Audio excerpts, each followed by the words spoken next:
Vite comment, bienvenue. Welcome once again to another cladding matter. This one is quite interesting, I have to say. I'm not going to spill the beans yet, but Hamish McClay, would you care to take us away, please? Well, take us.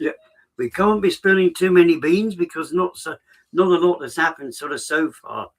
Today's results expected later.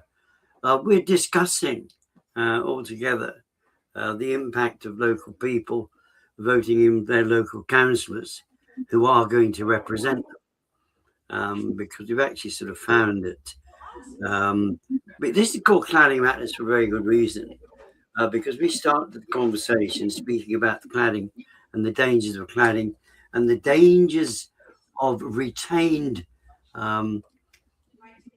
not fire resistant materials within a particular non-standard type, which was called PS 9980.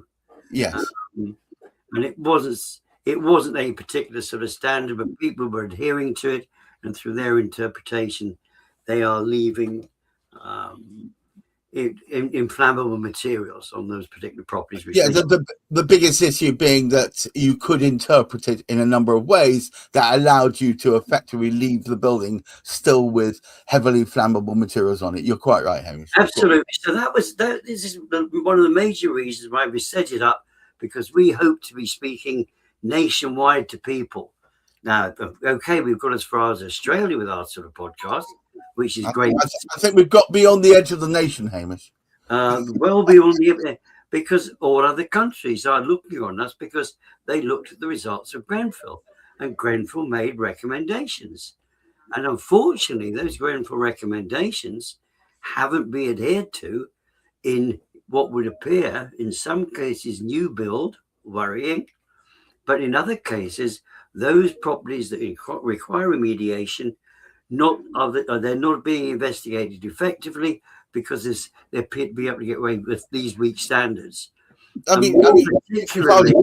I was going to summarize that point, it's been 9 years since one of the greatest upsets of building history, and yet, even with all the work that's been done, we still don't appear to be very far forward, do we?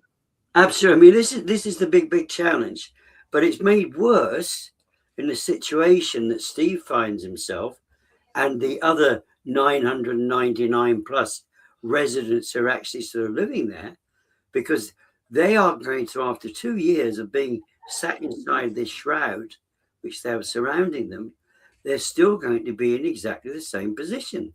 The materials are going to be hanging on. But one of the causes of this really appalling state of affairs is the decisions of the council. And they made a decision 12 months ago, and I believe it was 12 months ago on 5th of May, probably Steve will actually confirm, and they made a statement that as far as they were concerned, the council, as far as they were concerned, there was nothing wrong with the quality of the build of the material at the time it was built. Now, subsequently, the building control actually said, no, the building regulations failed. Now, they said this in 2019. They obviously, they are, employed by the council. They reported to the council, yet still, as far as the council are concerned, now that was somebody internally at the council. All these exterior bodies who've investigated are saying the same thing. Now, the councillors, and I do hope that we've got a list of those councillors who are actually in place in 2025, and hopefully we can actually get together from that particular list to actually say they jointly and separately consider themselves responsible for any damage that is caused as a consequence of those materials which they maintain are perfectly adequate, are retained on that building. But anyway, best we pass over to Steve. I've had long enough. Steve, well, thank you, Hamish. No, as Hamish has said in an impassioned way, They are. It is upon their heads. If they make the statement nothing was amiss when they were built, and Steve, you've shown me evidence after evidence demonstrating that there were known problems afoot back in, when was it, when it was built in the first place? 2002. Right. So therefore, it was at that point, and so it is demonstrably shown by building control since then, demonstrably untrue to state that there was no fault. And even further down, before I pass back to you, probably even further, the council them said there's nothing to see here. Sorry, please carry on. Yeah, so I mean, just to introduce it, it's the elections, local elections. Everyone is getting their say on the local council, and of course, Greenwich has had a very, very high majority Labour. I think we've got about 4 or 5 councillors that aren't Labour, and of course, what we've seen was basically a cover-up of all of our defects at Royal Artillery Quays. 8 tall towers, all above 18 metres, 1,000 residents. This very month, a year ago, Councillor Taggart Ryan decided to state that all the evidence of all of our defects doesn't exist at the time of construction, right? So we've obviously very well known locally for campaigning very hard to get them to retract the false statement. I mean, I've been, working with my neighbours. We've done media. We did a big Sun national piece. We did various petitions via amendments to motions via the Tories and via the Lib Dems. We've even created music videos to cover. Yeah, we've even created 3 music videos thanks to your great self, Gareth. And nothing stonewalled, and worse, a gaslit message. So their response was firstly to post through every letterbox in Royal Artillery Quays at the time of the Sun interview on that very morning, this absolutely crazy response, which basically said, yes, there are defects. We all agree that there's defects, but without recounting the previous position that there's no evidence of unlawful construction. So that means that the only conclusion is that the council thinks Barratt's done nothing wrong and the regulations have just got stricter after Grenfell, letting Barratt off the hook and killing us in a court if we're trying to argue for unlawful construction. So quite rightly, we persistently asked for that. And then, I don't know, last, about 10 months ago or so, I was accused by the head of legal of being guilty of harassment charges. She made these allegations and she said she'd advised Councillor Taggart Ryan, and also she'd written to an MP that Councillor Taggart Ryan worked for. And then that email was as a result, and I did email her employer, Clive Efford, but it was a result of failing the council appeals process, failing to get the CEO in any form of meaningful dialogue, Debbie Warren, on the actual position, because every time we tried, they gaslit the no evidence position and said we'd already responded, which they hadn't. Well, not to that point. And then, so I wrote to the employer just saying, can you have a word? We're going to do a full council complaint. Can you have a word with Councillor Taggart Ryan to see if she would actually do something about it? But unfortunately, Councillor Taggart Ryan then misrepresented that on social media a month ago during the election, and basically said that, I'd written to her employer, Clive Efford, asking him to discipline her. So she basically misrepresented what was said in the email. It was clearly the only thing that references any kind of complaint is a council complaint, which we were going to do and did do. It wasn't asking her employer to discipline her, which would be a very strange thing for me to do. So no, Councillor Taggart Ryan shouldn't be putting that on social media. Yeah, but most fundamentally, none of this was a personal attack on anyone. No. It was, you are saying the council as a whole has made a statement. There may be elected representatives who are the mouthpiece for that statement, but the statement came from the council, and what we are seeking for is a retraction of the statement that there was no fault at the time of building, when we know perfectly well there was. And yes. It's that fundamental, and they've tried to smear, smudge, create mist and havoc, and besmirch their own position. I find it disgusting behaviour, frankly. If I'm going to say so, not stating any person's name in this, I'm saying that the behaviour illustrated by Labour members of the council. I used to be a Labour voter, for goodness sake. Labour members of the council has been nothing short of reprehensible. Yes, and then of course very recently you had Councillor Spencer and Councillor Slattery basically pushed this line that I was inciting abuse and potentially violent actions towards Councillor Taggart-Ryan via the poster, which we'll have a look at now. So let's see if it incites violence, shall we? So this is a poster that ostensibly incites violence. Let's have a look, shall we? There we go. Right. Violence against women, because that's the in thing. Violence against women.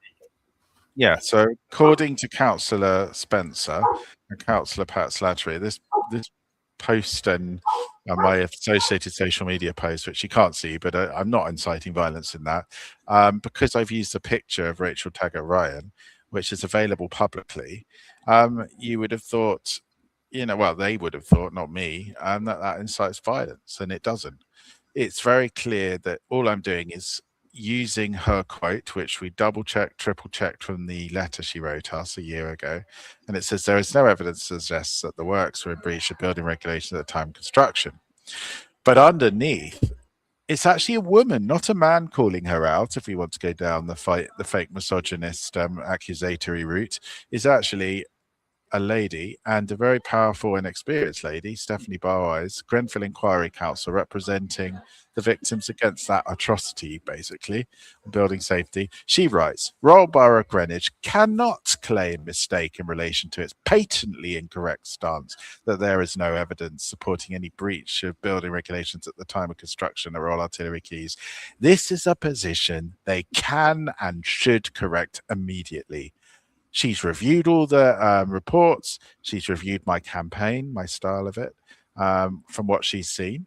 Well, she hasn't read everything, but, I haven't incited violence. And I asked the council if they really feel this, which they clearly think they do, or at least those two councillors, please provide the evidence, because there isn't any and there won't be. But that is it. And it's really two quotes from two individuals. They happen to be women, but they could be men. It's not personal. Our issue is with the statement that she's raised on behalf of the council, because she clearly said it was a council position, this. It wasn't just. So that brings into my next poster. We can have a look at that.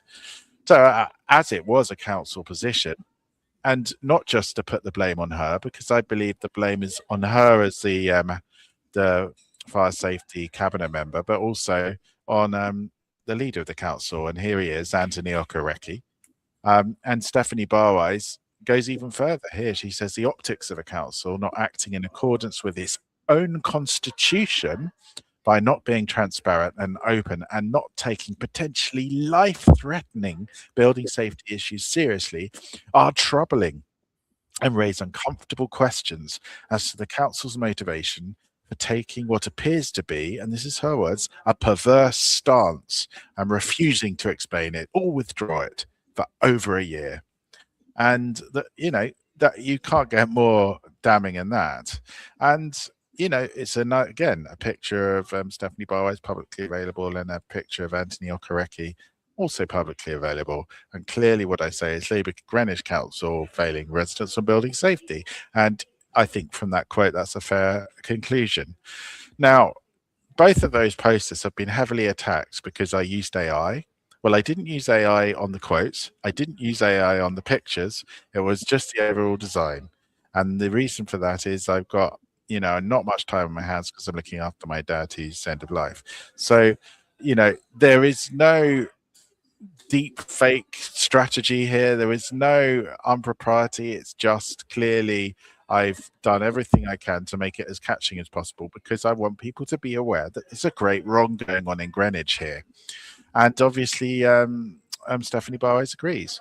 Now, we've put that poster everywhere, all over Greenwich, but the last four weeks or 3 weeks. and we've also put, you know, all the quotes that we previously shown on various Cladding Matters shows, all the evidence. And you know, we got serious numbers of people disgusted. You know, I've had loads of messages. But let's have a look at who else is looking at my LinkedIn profile. We can see the final slide, and let's see if we've got any interest more nationally. Oh yes, 29.3% of all of my views are from the Labour Party. You know, so that's just on the last 14 days. The BBC News, unsurprisingly, Royal Borough Greenwich Council, and some MPs at the House of Commons by the looks of it. And this is only in the 14 days you know, that we've done this. And the top company that's interested in me is the Labour Party. And I think what this shows is Anthony Okereke, the council leader, completely exposed for, in the words of Stephanie Barres, our Grenfell lawyer, a perverse decision which he's refusing to retract. I know it's communicated by Councillor Taggart Ryan, so he might defer to her, but he can't because it's his council. We've campaigned again and again and again, and Councillor Taggart Ryan hasn't ever addressed a no evidence point in any of the council communications. Right. Anthony Okereke, the only real response I had was him shouting at me from across the street, accusing me of being dishonest about it being the council position in front of a load of residents in Shooters Hill when I was canvassing for the Liberal Democrats. Now, I don't think it's a very good look for a council leader to be shouting at a member of the people he's meant to represent, even if I am causing him a little difficulty by showing his dishonest council position. But hey ho. So, you know, in conclusion, the optics are frankly terrible, and the evidence borne out that I personally think that the Labour councillors are panicking. I think the Labour Party themselves are worried that it's showing them up in a bad light. And I urge people, if they haven't, I mean, there's still voting going on now, is there not? No. Voting goes at 10 p.m. So we're counting, and we'll know about 5 p.m. in Greenwich. We've had 41.8. I'm hoping that people took note of these posters, took note that the people who are supposedly representing them aren't representing them honestly, and took the appropriate action. And also, another piece of news, one of the Labour, and I won't reveal their name, one of the Labour councillors reached out to me and had an hour-long phone call telling me how disgusted they were about this. And how they don't have any, well, because it was actually Pat Slattery, Councillor Slattery's email accusing actually one of my neighbours and referencing me without me being copied in. She used a fake email address for me, which is nothing like my email address, to make it appear potentially that I've been copied in, but I wasn't. And it basically slagged me off for, you know, creating a culture of violence towards women with my poor neighbour who, you know, and it was basically said, I don't have any problem in reporting you to the lawyers, to my neighbour. He was very upset about it. This is gangster type councils. And, you know, Councillor Slattery should be absolutely appalled that she's put us both in that situation. And so should Councillor Spencer, because, you know, by writing on WhatsApp groups with 192 people in and accusing me of inciting violence towards Councillor Taggart Ryan, what she's actually doing is she's putting my life at risk, because there could be people there that actually think it's disgusting, an ex-Lib Dem candidate, you know, going after someone for no reason at all, and you know, giving her that level of risk, and they might come and sort me out. You know, there should be no place for this level of accusation when all we're doing is asking for our flats to be made safe. We've got proven evidence. We've got a Grenfell inquiry, KC, backing us. We've had former State Premier Ted Ballot back us. We've had the Greenwich Tower Trust back us. We've had the Earl of Lytton Wright calling for a public inquiry into this. And, you know, it's been in the media. We've had lots of angry residents writing in. And I think between us three, we've watched and lived this terrible year of calling out the council all the time. And I would say it's a criticism to all Labour councillors. They've all been silent. Yes, one has reached out to me, which I'm grateful for, but they haven't gone public. And, you know, I hope that is reflected at 5 p.m. today when we see Greenwich Council and the electoral results. And I think what we'll find is Labour will lose a lot of seats. I don't know if Anthony Okereke, the council leader, will lose his seat, but he jolly well should. And so should Councillor Taggart-Ryan, because they've presided over in the words of Stephanie Barways, a perverse decision, refused to correct it, and advanced via the head of legal harassment allegations against me and my neighbour, public threats that we're inciting violence, and this puts our lives at risk. Fundamentally, over an untruth, they've perpetuated it, and they've purported it to be the position, and also they've manufactured information to try and persuade people that you are the wrongdoer when all you're doing is supporting the health and welfare of a whole bunch of people who should be living and enjoying their lives in flats they've probably spent good fortunes on putting together. Before we close up, Hamish, would you care just to take us home? Right, well, we've been speaking about one particular council who themselves are responsible for serious misrepresentation of their members, and because of their actions, those people living, those residents in this particular arena here that we speak of Royal Artillery Quays, their lives continue to be at risk as a consequence of what the council made the conclusion of. The worst of it was every situation that arose, and it was pretty rare sort of thing that it did do, that this particular subject was brought by the residents to the council meeting. Right. They were denied time to explain or give evidence. They were purposely kept out of the discussion. Now, this is really a message for everybody sort of out there. Are your council, where you have properties, are they looking after your interests? And the thing is, do look as the consequence of these results. What we have at the moment, we have 55 councillors in Greenwich Council, 47 of whom agreed with their particular leader to have this information perpetuated. Obviously, we do have a situation where one of those particular people wasn't happy, but it's that one person. It's a little bit like our government, isn't it? We have a serious issue with the leader, our Prime Minister at the moment, and the backbenchers detest what's going on, because that's why it stayed out of the way through all this polling that's going on. I mean, they're very much against, but they are not standing up for anything. They are allowing this initial sort of lie to be perpetuated. And each of the councils anywhere can actually overturn this from their particular perspective. So do please, I hope there's councillors from other parties listening in.